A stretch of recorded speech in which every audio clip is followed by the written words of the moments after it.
참 좋으신 예수 그리스도의 은혜가 주님을 사랑하고 의지하는 복길 교회의 가족들과 늘 함께 하시기를 축원합니다.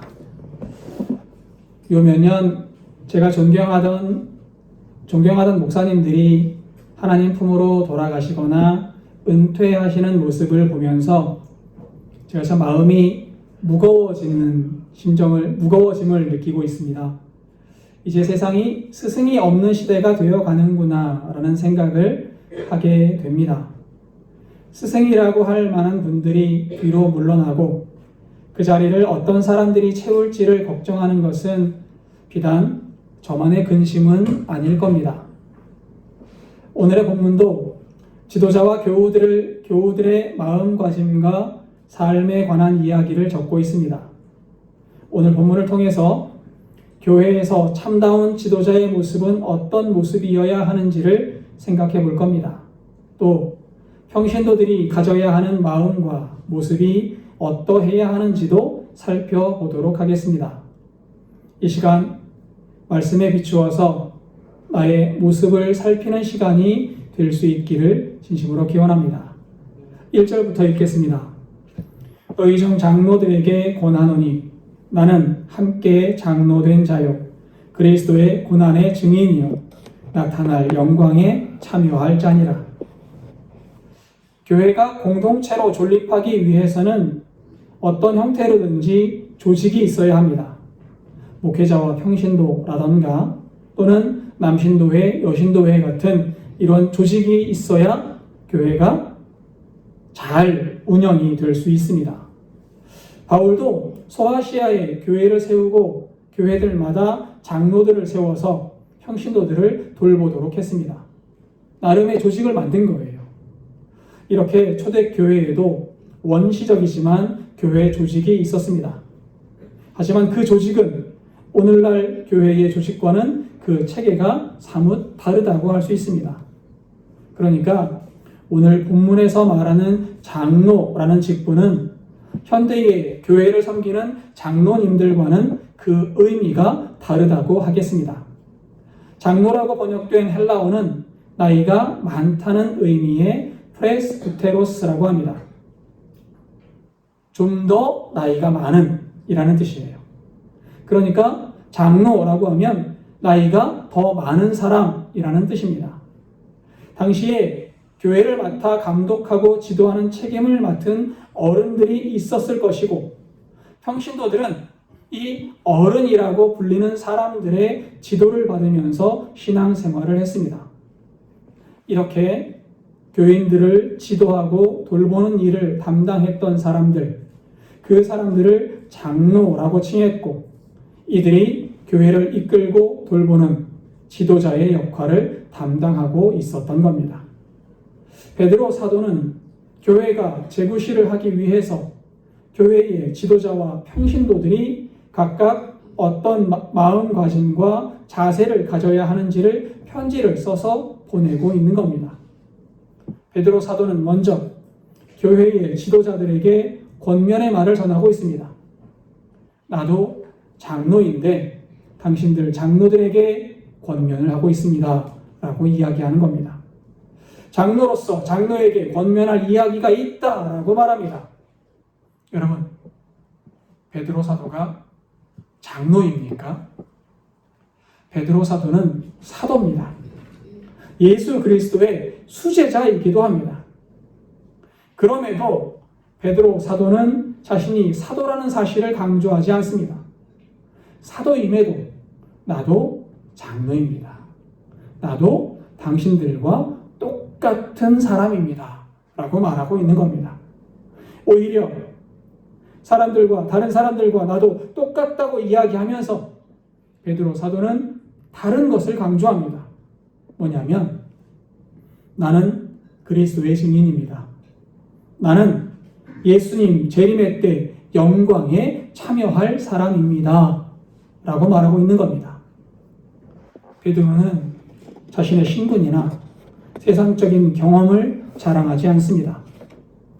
베드로 사도가 내세우는 것은 나는 예수 그리스도를 믿고 선포하는 증인이라는 이라는 사실을 강조하고 있습니다. 다른 거 아무것도 강조하지 않는 거예요. 나는 주님 믿는 사람입니다. 나는 예수님 믿고 천국에 들어갈 사람입니다. 라고 강조하고 있습니다. 여러분, 한국 사람들, 특히나 한국 남자들이 싸울 때 자주 하는 말이 있어요. 이런 말이 먼저 터져 나오죠. 당신 몇 살이야? 라는 말이 먼저 나오지 않습니까? 왜 당신 몇 살이야? 라는 말이 나오지요? 누가 나이가 많은지를 따져서 위와 아래를 정하자는 거예요. 내가 나이가 많으니까 나 대접해줘 라는 거지요. 그러나 베드로 사도는 위와 아래를 생각하지 않습니다. 베드로에게는 위와 아래보다는 예수님을 믿는다는 그 사실이 중요했던 겁니다. 세상의 부요함, 권력, 지위는 베드로에게 중요하지 않았습니다. 예수님을 믿는 믿음이 있어야 영원한 영광에 들어갈 수 있다고 믿었기 때문에 베드로는 경험이나 자신의 직분이 아니라 믿음, 예수님의 고난을 강조하고 있는 겁니다. 베드로는 세상의 것은 잠깐이지만 하나님 나라의 영광은 영원하다고 믿었습니다. 영원한 생명, 영원한 은혜가 있는 믿음이야말로 가장 중요한 자랑거리이고 내가 가진 것 중에 가장 좋은 것이라고 여기고 있는 겁니다. 교우 여러분, 여러분은 어떻습니까?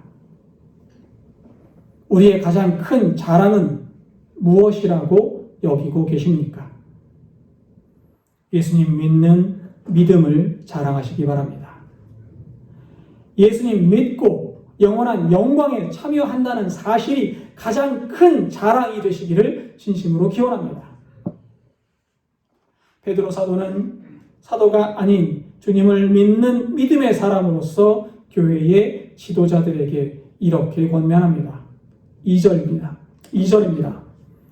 너희 중에 있는 하나님의 양무리를 치되 억지로 하지 말고 하나님의 뜻을 따라 자원함으로 하며 더러운 이득을 위하여 하지 말고 기꺼이 하며. 친다라는 말은 돌본다는 뜻입니다. 하나님의 양무리를 친다라는 말은 교회의 교우들을 돌본다라는 말이에요. 이 말을 다른 말로 하면 교회의 교우들을 믿음의 길로 이끈다. 교회의 교우들을 생명으로 인도한다라는 의미를 가진다고 할 수 있습니다. 베드로 사도는 지도자들이 교회의 신도들을 지도하고 이끌 때에 주의해야 하는 점을 말합니다. 강요하지 말라는 거예요. 교우들이 자발적으로 따르도록 하라는 겁니다. 양도 먹이를 강제로 먹이면, 억지로 먹이면 체하듯이 믿음을 강요한다고 성장하는 것은 아니라는 겁니다. 강요해서 반감이 생기게 하지 말고 자발적으로 따르도록 해서 마음으로부터 우러난 믿음을 갖게 하라고 베드로 사도가 강조하고 있습니다. 여러분, 믿음은 마음으로부터 생겨나는 겁니다. 강요한다고 믿음이 자라나는 것은 아니겠지요. 더불어 이제 믿기 시작하는 사람이 교회 지도자들을 통해서 이기적인 모습을 본다면 또한 실망할 것이고 믿음이 꺾일 수도 있을 겁니다. 그래서 베드로 사도는 지도자들이 정해진 대가 외에 더러운 이익을 탐하지 말고 기쁨으로 사명을 감당하라고 말합니다. 여기에서 교회 지도자들에게 딜레마가 생깁니다. 어떻게 해야 마음에서 우러난 신앙생활을 할 수 있지요? 여러분, 제가 어떻게 해야 여러분들에게 마음으로부터 우러난 신앙생활을 하게 할 수 있습니까? 3절을 읽겠습니다. 맡은 자들에게 주장하는 자세를 하지 말고 양무리에 본이되라. 베드로 사도는 말로 명령하지 말라고 말합니다. 베드로 사도는 이렇게 말합니다. 말로 하기보다는 행동으로 먼저 보여주십시오. 지도자들은 행함으로 모범을 보여서 양들이 따라오도록 해야 한다라는 겁니다. 리더십을 연구하는 학자들에 의하면 여러 종류의 리더십이 있지만 그 중에서 가장 강력한 리더십을 꼽으라고 하면 섬김의 리더십이 가장 강력하다고 이야기를 합니다. 리더가 먼저 구성원들을 섬기라는 거예요. 리더가 먼저 섬기면 사람들이 마음으로부터 따르게 됩니다. 리더가 먼저 낮은 자리로 내려가면 사람들이 마음으로부터 리더를 존경하고 따르게 된다라고 이야기를 합니다. 이 섬김의 리더십은 하나님께서, 예수님께서 우리에게 보여주셨던 모습이기도 합니다. 예수님은 제자들을 섬겼고 사람들을 섬기시기 위해서 자신의 목숨까지 내어주신 분입니다. 그 모습이 섬김의 리더십이고 교회의 지도자들이 닮아야 하는 예수 그리스도의 모습이라는 겁니다. 내가 먼저 하겠습니다. 내가 먼저 움직이겠습니다. 힘들고 어려운 일이 있으니까 내가 앞장서겠습니다. 이런 모습이야말로 예수님께서 보여주셨던 섬김의 리더십이라는 거죠. 지도자들에게만 이런 리더십이 필요합니까? 우리 모두에게 필요한 모습은 아닐까요? 내가 먼저 움직이겠습니다. 내가 먼저 하겠습니다. 힘들고 어렵습니까? 내가 앞장서지요. 행동으로 하기가 너무 어렵습니까? 말부터 하십시오. 당신이 훌륭합니다. 당신 정말 멋있습니다. 말하면서 상대방을 높여주시기 바랍니다. 그렇게 예수님을 따라가면, 그렇게 내가 낮은 자리로 내려가면 하나님께서 그 사람의 섬김을 반드시 기억하십니다. 4절입니다.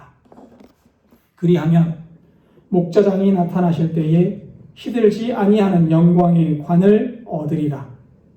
목자장은 예수님을 가리키는 말입니다. 예수님께서 재림하실 때 교회를 먼저 생각하고 낮은 자리로 내려갔던 사람들, 겸손히 섬기는 자리에 있던 사람들에게 영광의 관을 씌워 주신다고 베드로 사도가 이야기합니다. 복길교회 교우 여러분, 영광의 관을 받으시기를 바랍니다. 여기에서 말하는 영광의 관은 임금들이 쓰는 권위적인 관을 말하지 않습니다. 과거 로마에서는 운동 경기에서 승리한 사람에게 꽃이나 풀로 관을 엮어서 머리에 씌워 주었습니다. 본문의 관은 승리자에게 씌웠던 꽃이나 풀로 엮어서 만든 관을 가리키는 말입니다. 다른 표현을 하면 예수님은 섬기는 사람에게 승리자의 관을 씌워 주신다라고 이야기하는 거예요. 주님은 여러분에게 승리자의 관을 주실 겁니다. 세상에서 받는 관은 시간이 지남에 따라 썩어 없어지겠지만 예수님께서 주시는 승리자의 관은 영원히 시들지 않습니다. 하나님께서 여러분을 영원한 승리자로 기억하시겠다라고 말씀하시는 겁니다. 우리가 낮은 자리에 임할 때, 우리가 섬기는 자리에 임할 때 하나님은 우리에게 영원한 승리자라는 호칭을 붙여주시겠다고 말씀하십니다. 세상에서는 타인을 섬기느라 정작 나는 섬김을 받지 못하는 것 같았을 겁니다. 반면에 하나님 나라에서는 섬기는 자리에 있던 우리에게 영원한 승리의 관을 주시고 영광의 자리에 앉게 하실 겁니다. 주님께서 주시는 영원한 승리자의 관 받으시기를 바랍니다. 지도자에게 이렇게 권면하던 베드로 사도는 대상을 바꾸어서 젊은이들에게도 권면을 이어갑니다. 5절입니다. 젊은 자들아, 이와 같이 장로들에게 순종하고 다 서로 겸손으로 허리를 동이라. 하나님은 교만한 자를 대적하시되 겸손한 자들에게는 은혜를 주시느니라. 젊은 자라는 말은 더 어린 사람이라는 뜻입니다. 나이가 많은 장로들이 교회의 지도자들을 가리킨다면 젊은 사람, 젊은 자들은 교회의 평신도들을 가리키는 말이라고 할 수 있습니다. 베드로 사도는 신도들에게, 장로들, 즉 교회의 지도자들에게 순종하라고 당부합니다. 이때의 순종은 무조건적인 순종을 가리키지 않습니다. 주님 안에서 순종하라는 거예요. 주님의 말씀을 따르는 일에 순종하라는 겁니다. 여러분, 주님 안에서 순종하시는 교우님들 되시기를 바랍니다. 저와 여러분들이 함께 힘을 합쳐 주님의 말씀을 뒤따라가는 주님의 제자들 될 수 있기를 진심으로 기원합니다. 베드로 사도는 또다시 계속해서 말합니다. 겸손으로 허리를 동이라. 허리를 동이라 라는 말은 종들이 일할 때 몸에 두르는 앞치마를 가리키는 단어를 동사로 사용한 겁니다. 이 말을 들으면 예수님께서 제자들의 발을 씻기실 때 허리에 수건을 동이셨던 모습이 떠오릅니다. 예수님께서 노예들이나 하는 제자들의 발을 씻기시는 일을 하신 것처럼 교우들도 종의 자리에서 타인을 섬겨야 한다라는 거죠. 지도자만 낮은 자리에서 섬겨야 하는 것 아닙니다. 신도들도 낮은 자리에서 서로를 섬길 수 있어야 합니다. 왜요? 예수님께서 모범을 보여주셨기 때문입니다. 예수님께서 하늘 보좌를 버리셨고 이 땅에 내려오셨습니다. 그리고 제자들의 발을 씻겨 주셨습니다. 주님께서 이렇게 낮은 자리, 종의 자리로 내려오셨고 우리를 섬기셨으니 우리 역시 옆에 있는 교우들을 섬기는 일이 마땅하다고 할 수 있을 겁니다. 이렇게 섬기는 자리에 있는 교우들을 하나님은 그냥 버려두지 않으십니다. 6절입니다. 그러므로 하나님의 능하신 손 아래에서 겸손하라. 때가 되면 너희를 높이시리라. 하나님은 겸손한 사람, 낮은 자리에서 섬기는 그 사람을 하나님의 때에 저 하늘의 영광으로 높이신다고 말씀하십니다. 지금은 낮아 보일지 몰라도 겸손한 마음으로 섬기는 그 사람을 하나님은 영광의 자리에 앉히시고 영원한 복을 받게 하신다라는 거지요. 주님의 날 하늘의 복과 영광이 여러분들에게 예비되었음을 믿으시기 바랍니다. 믿고 낮은 자리에서 섬기시는 여러분과 제가 될 수 있기를 바랍니다.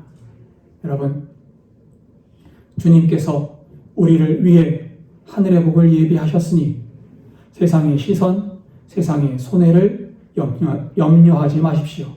7절을 읽겠습니다. 너희 염려를 다 주께 맡기라.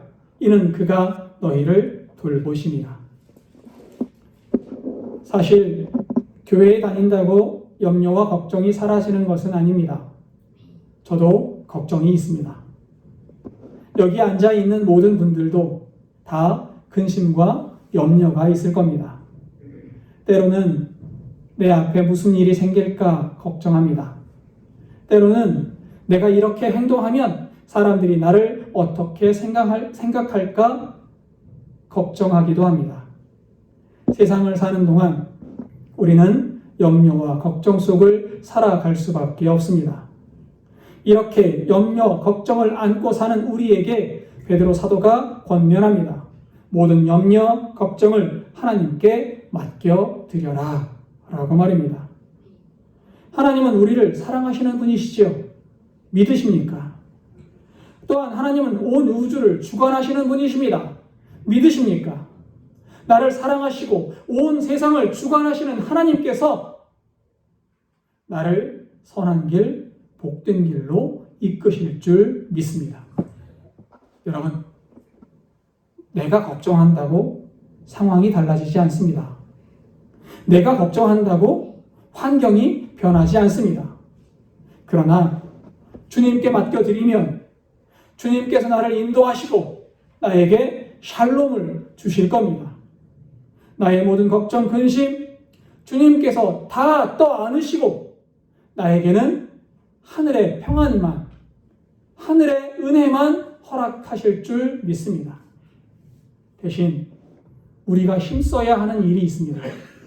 그게 뭐냐면 우리는 주님께 붙어 있기 위해 힘써야만 합니다. 8절을 읽겠습니다. 근신하라, 깨어라. 너희 대적 마귀가 우는 사자같이 두루다니며 삼킬 자를 찾나니. 왜 베드로 사도가 근신하고 깨어 있으라고 말합니까? 대적 마귀가 삼킬 자를 찾고 있기 때문입니다. 마귀가 삼킨다라는 말은 우리를 예수님에게서 멀어지게 한다라는 뜻이에요. 마귀는 우리를 구원의 길에서 멀어지게 하려고 기회를 노리고 있습니다. 우리가 마귀에게 잡히면 예수님에게서 멀어질 것이고 신앙에서 벗어나게 될 겁니다. 그러니 근신하고 깨어서 주님께 붙어 있기 위해 힘써야만 합니다. 항상 기도하고 예배드리고 찬송하고 말씀 봐야만 합니다. 그렇게 깨어 근신하고 깨어 기도하면, 깨어 근신하면 하나님께서 마귀들을 물리쳐 주실 줄로 믿습니다. 여기에서 우리가 오해하지 말아야 하는 것이 있습니다. 마귀는 나의 힘으로 싸우는 것이 아니에요. 내가 마귀를 이길 수 없습니다. 9절입니다. 너희는 믿음을 굳건하게 하여 그를 대적하라. 이는 세상에 있는 너희 형제들도 동일한 고난을 당하는 줄을 알미라. 나의 힘으로 마귀와 싸운다면 우리는 쓰러지고 무너질 수밖에 없습니다. 그래서 주님을 믿으라고 말하는 거예요. 주님을 의지하라고 이야기하는 겁니다. 우리는 항상 믿음 안에 있기 위해서 힘써야만 합니다. 그리하면 주님을 붙잡고 살아가면, 주님을 믿으며 살아가면 주님께서 마귀를 물리쳐 주시는 거예요. 우리는 주님을 생각하고 주님을 의지하면 됩니다. 주님을 의지하면 된다고 말하니까 이게 참 쉬운 것처럼 들리지요? 그러나 말처럼 쉬운 싸움이 아닙니다. 세상에서 주님을 의지하고 주님만을 생각하는 일은 그리 쉬운 일이 아닙니다. 세상에 수많은 유혹들이 있기 때문이에요. 세상이 우리를 무너뜨리기 위해서 수없이 공격해 오기 때문입니다. 초대교회의 교우들은 주님을 믿는다는 이유로 죽음을 각오해야만 했습니다. 또 지금도 세상에 많은 사람들이 믿음을 지키기 위해서 애쓰고 노력하고 있습니다. 우리들에게도 세상의 유혹이 너무나 엄청나게 밀려오고 있습니다. 주님에게서 조금 벗어나면 편한 삶을 살 수 있다고. 교회에서 조금 벗어나면 쉬운 길을 갈 수 있다고 세상은 우리 귀에 속삭이고 또 속삭입니다. 이렇게 우리를 넘어뜨리려는 세상 속에서 우리가 그 유혹을 물리치기 위해 기억해야 하는 사실이 있습니다. 10절입니다. 모든 은혜의 하나님 곧 그리스도 안에서 너희를 부르사 자기의 영원한 영광에 들어가게 하신 이가 잠깐 고난을 당한 너희를 친히 온전하게 하시며 굳건하게 하시며 강하게 하시며 털을 견고하게 하시리라. 베드로 사도는 이야기합니다. 세상 환난과 고난은 잠깐이지만 하나님의 영광은 영원하다고 말입니다. 이 말은 세상 환난과 고난이 아무것도 아니라는 말이 아닙니다. 때로는 세상 환난, 세상의 유혹이 참기 힘든 순간들이 옵니다. 때로는 눈물이 나고 무너질 것 같은 순간도 있습니다. 때로는 무릎을 꿇게 하는 순간들도 있지요. 그러나 영원이라는 시간에 비하면 세상에서 겪는 환난은 잠깐이라는 사실을 기억하시기 바랍니다. 여러분, 세상에서 겸손하게 사는 것 쉽지 않습니다. 염려를 주님께 맡기는 일, 생각한 것만큼 쉬운 일이 아닙니다. 믿음을 위해 고난을 감내하라는 말은 무섭기까지 합니다. 그러나 세상에서의 시간이 지나면 영원한 영광과 영원한 은혜가 우리 앞에 놓이게 될 줄로 믿습니다.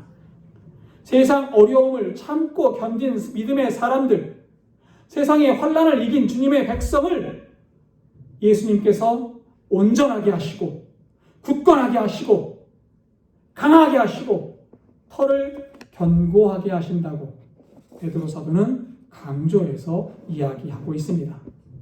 그러니 세상을 사는 동안 우리는 주님을 바라보아야만 합니다. 겸손히 주님만 의지해야만 합니다. 매일매일 주님과 동행해야만 하는 겁니다. 왜요? 주님은 세상을 이기신 권능의 하나님이시기 때문입니다. 11절입니다. 권능이 세세무궁하도록 그에게 있을지어다. 아멘. 권능의 주님께서 주님을 의지하고 믿는 우리에게 영원한 은혜를 예비하고 계심을 믿으시기 바랍니다. 주님의 권능과 은혜를 믿고 교회를 섬기고 이웃을 섬기는 교인들, 그들에게 하늘의 영광이 예비되었음을 믿으시기 바랍니다. 섬기는 우리에게 주님은 하나님 나라의 은혜를, 영원한 영광을 허락하십니다. 교우 여러분, 신앙의 길이 편하지만은 않겠지요. 때로는 고난이 있을 것이고 때로는 유혹이 있을 겁니다.